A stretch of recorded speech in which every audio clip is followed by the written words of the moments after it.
camera going here.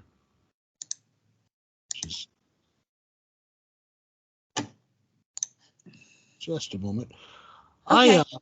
If you can't figure it out, it's totally fine. We could just dive right in. All right.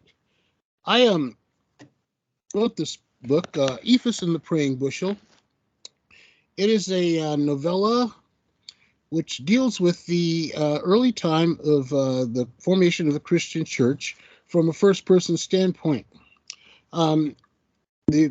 The book was originally a series of dramas, which I performed in church, myself performing as the title character.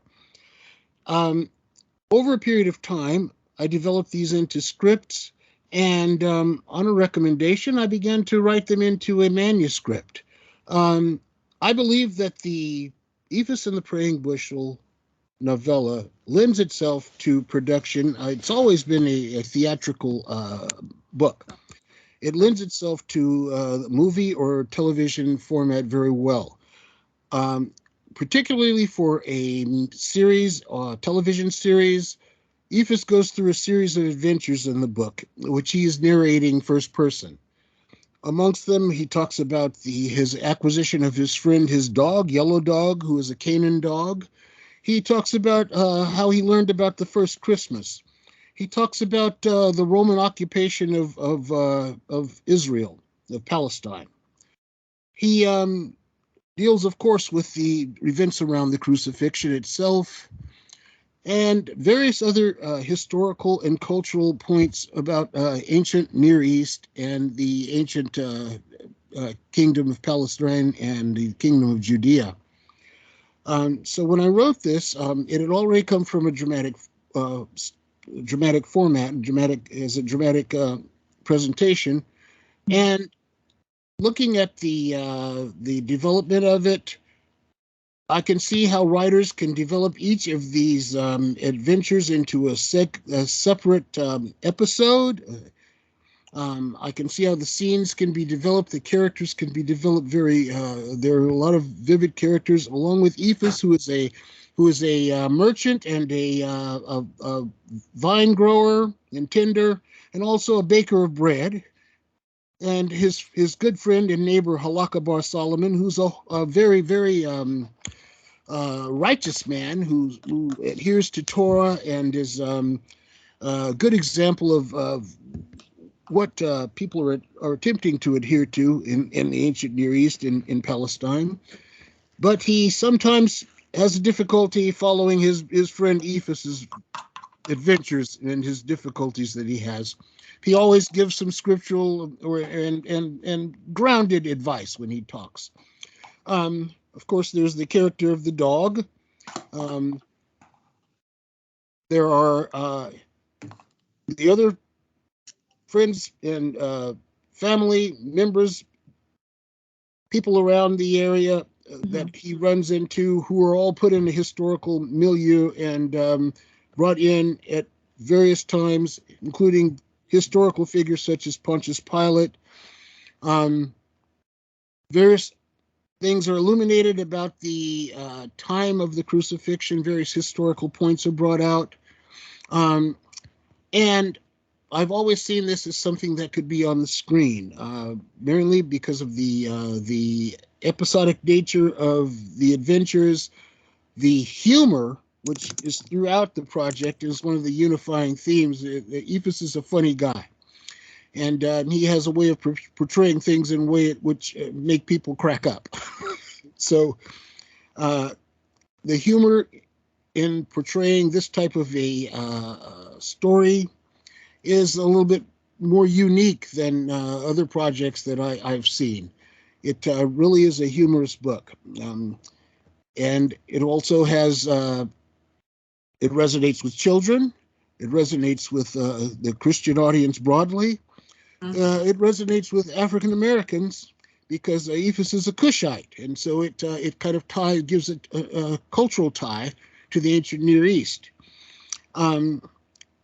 As I developed this project, I always thought that a writer would be able to develop excellent scenes, fleshing out episodes that Ephus has, his time standing preaching in the streets, his time giving bread to the poor, his time trying to assist the apostles as he encounters them.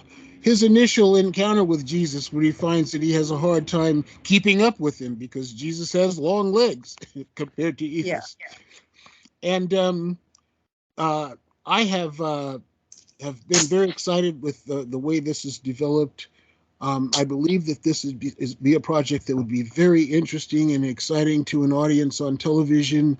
I think that it lends itself into being broken into episodes, which could be portrayed as a miniseries. And I would like to, at this point, hear any questions or any feedback that you would have for me. Okay, great. Thank you for taking me through this, your idea for the project, and then where it's based on and everything. Can you hear me? I can. Okay, great. Could you talk a little bit? I know you talked a little bit of kind of about generally what happens. I know you mentioned it being more of a mini series. Could you talk about like what the story is of in the pilot? Yes. Well, the story in the pilot would be Ephus, introducing Ephus as a merchant. He's out on a mercantile visit. He's going to another city, and he encounters the multitude which is following Jesus. And it interrupts his progress because it's going across the road that he's going down. And after seeing the crowd go by for quite a while, he decides that he's going to tag along and see what this is all about. And I envision the pilot as being first of all, an illumination of his earlier life, tells where he came from, how his family has moved around Palestine and Judea, what he did growing up, a little bit about his ancestry, and then segue into the fact that he was out one day on this trip and he encounters Jesus. And then it ends with him getting up, catching up with the crowd, working his way up until he can hear Jesus speak and sitting and listening to Jesus talk. And that would be the end probably of the pilot. Got it. Is there any like main obstacle or main conflict of the pilot or the series overall of like what Ephus's goal is? Because I'm trying to figure out like his trajectory, his arc over the course of the series. His arc over the course of the series would be it goes to first person narrative where he is explaining what he knows about what the events around the crucifixion to a group of people in the street. He's essentially street preaching and handing out bread as he does it.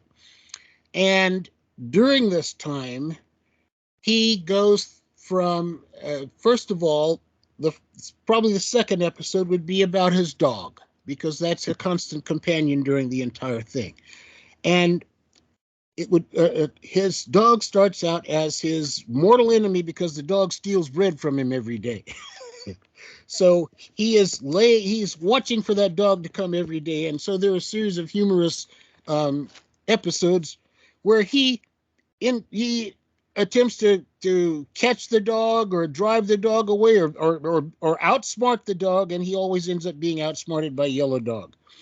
Then the dog gets injured, and he takes care of the dog, and they become fast friends, and the rest that becomes his partner. From there, as he goes through I see him telling stories, and when he can finish a story at the end of a episode, and then he can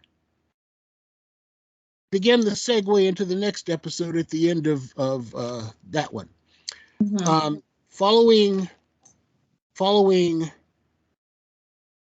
that, he has an encounter with a very rich man who happened to own some lands in Jerusalem and knows a little bit about the first Christmas. Mm-hmm. And so he listens to that story, and there's also Jesus is actually in this scene is preaching. Actually, he's doing the encounter with the rich young ruler in the Bible, and his response to the rich man who comes up and wants to follow him inspires the rich man that Ephus is with, whose name is Ebenezer, to become a follower of Jesus. And as he's talking, he talks about the fact that he had known about Jesus all of his life, and then he segues into what he knows about the first Christmas. And at the end of this one, perhaps we could go into the basket, the praying bushel. Ephus gets this from Samaria. And so he goes back up to order some more baskets. And in this trip, he encounters the people who were actually talked to by the woman at the well that Jesus met up in Samaria. And they come and they tell him some things that he doesn't know about Jesus, and that he talks about what Jesus taught them in Samaria, and also it illuminates historically what the schism was between the Samaritans and the Jews, and explains how Jesus cut through that in his teachings. And after that, he goes back to Jerusalem, and we're going to have an episode where he deals with the occupation of Jerusalem by the Romans and the influx of additional troops and cavalry into Jerusalem prior to Jesus's final Passover.